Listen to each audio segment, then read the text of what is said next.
Hey guys, Adam Savage in my cave with a tool tip that is a book review, because books are tools. I need to give some background context to this book review, and it's going to start with the pool table behind me. You might not know that the reason I own a pool table is because in my youth, I played a lot of pool. I grew up with a pool table, but that's not why I got good at pool. In fact, it's almost the reason I wasn't good at pool. I was a fairly lazy player. And at 18, I was playing a friend of my dad's who beat me and then said to me, "It's not really your game, is it?" And he said this to me on the table that I had grown up with, which felt like a personal insult. Even though he was right, I felt an affront and decided to start getting good at pool. Luckily, the movie The Color of Money had just come out a couple years before, and it had initiated a massive boom in the United States in billiards and pool. And pool halls started popping up absolutely everywhere. There was 3 within a 2-block radius of my workplace in New York. It was crazy and an amazing time to go play a lot of pool. And I started slow, but by the time I left New York in the late 80s, I was playing a couple of hours every single day. I was hanging out with a group of hustlers at Society Billiards. I never hustled. I was never good enough to hustle. Let's be really clear about that. But it's really fun to hang out with those who are. And the reason I'm telling you about all this is because when I was doing that, I was also absorbing every bit of information I could on pool. Shocker, I know. Obsessive? Me? Much? I began to buy every book I could find on pool and billiards. I began to go to the New York Public Library and download and print out from the microfiche records every article I could find on pool and billiards. And I built up this library here, and it goes all the way back to 1890.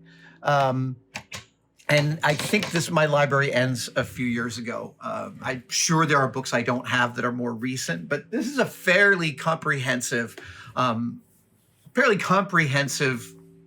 late 20th century collection of book on billiards. And within this library, there's a particular type of book that I find particularly fascinating, and that is books on hustlers specifically. I believe everybody knows a pool hustler is somebody who slow plays. They don't show how good they are until the clutch shots, and then they win all your money. And it seems like they're just goofing around, or it seems like it might be a friendly game, but you're going to find yourself a lot lighter in your wallet when you're done. Like I said, I never hustled pool. I that was never even a question to me to lie to people to do that. But I'm deeply fascinated by the hustler's mindset. And thus, I read everything. The Hustler by Walter Tevis, who also wrote The Color of Money. And by the way, The Man Who Fell to Earth and Queen's Gambit. Yeah, Walter Tevis is far out. William Kennedy's Billy Fallon's Greatest Game, a wonderful book. All of William Kennedy's books, incredible.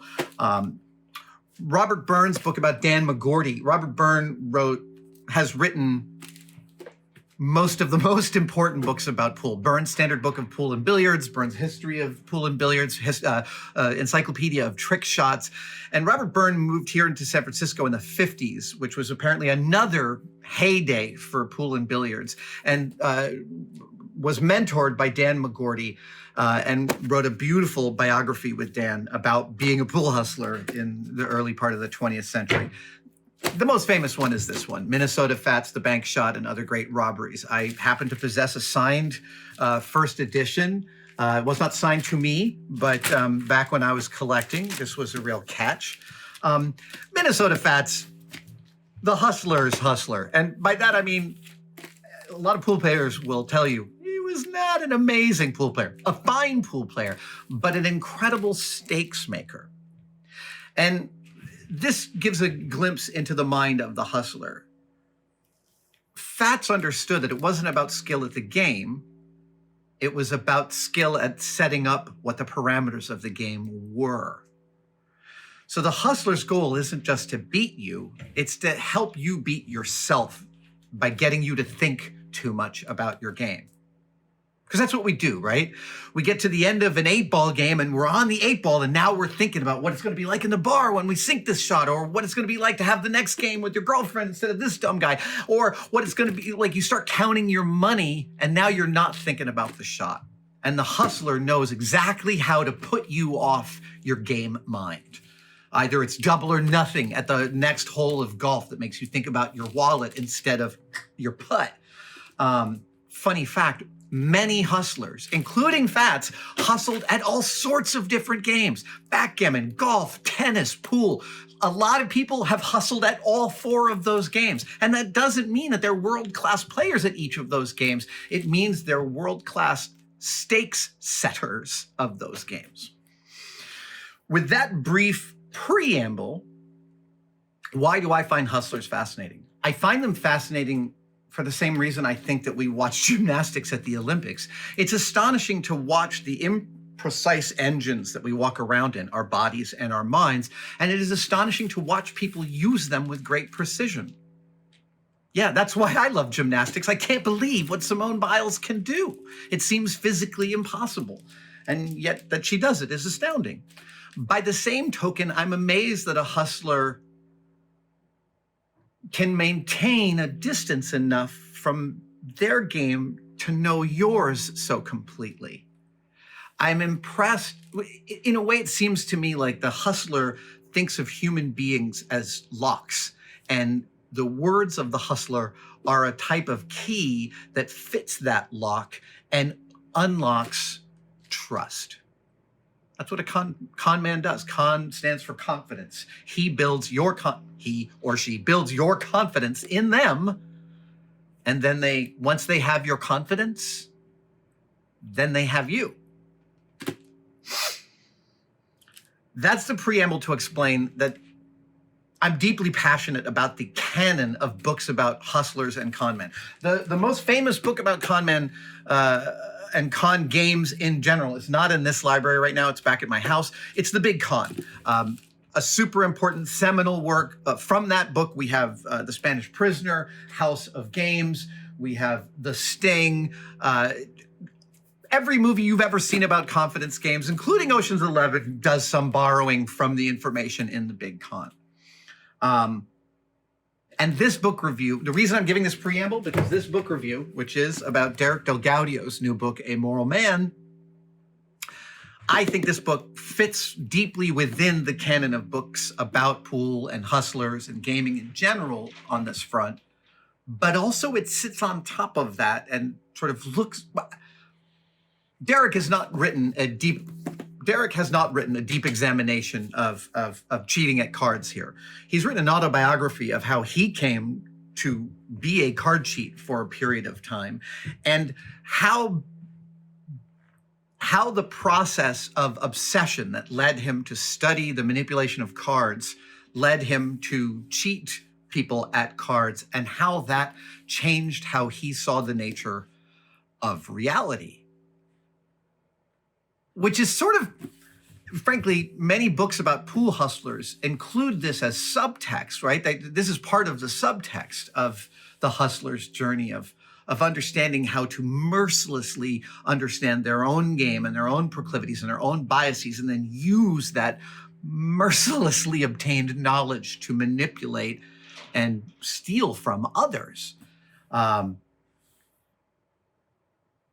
In the same way that Unforgiven, Clint Eastwood's Western, both sits within the canon of the American Western and sits on top of it and comments on it and America in general, I think this book does the same for the genre that I'm talking about.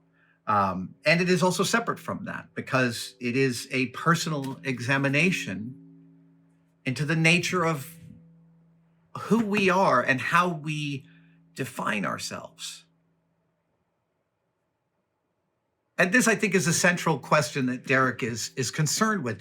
His movie, in and of itself, which was first a stage show at the Geffen Theater in LA, and then off-Broadway in New York for 500 plus performances, and now a film, which you can watch on Hulu, created and written by Derek, directed by Frank Oz. It is a freaking masterpiece. And although its central story is the same central story to this book, they are fundamentally very different excursions using that story as a jumping off point. I think of, in and of itself, the film as a gift to the audience, in which Derek is helping the people who witnessed the show and now the film take a look at themselves with a little bit of a different view towards how we define ourselves. Because we define ourselves in all sorts of different ways. We define ourselves by our actions. We define ourselves by our thoughts. We define ourselves tremendously by what other people think of us and by what other people are doing.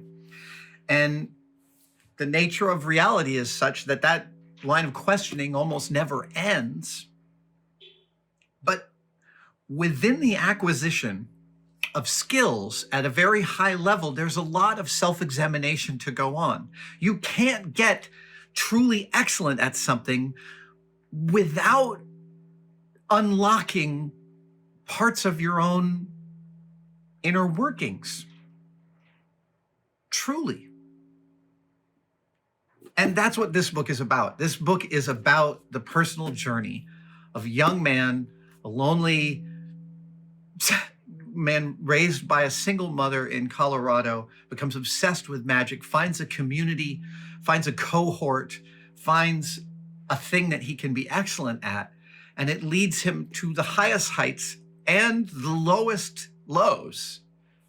But what it teaches him is, what it seems to teach him, is the nature of reality and the nature of his own personality.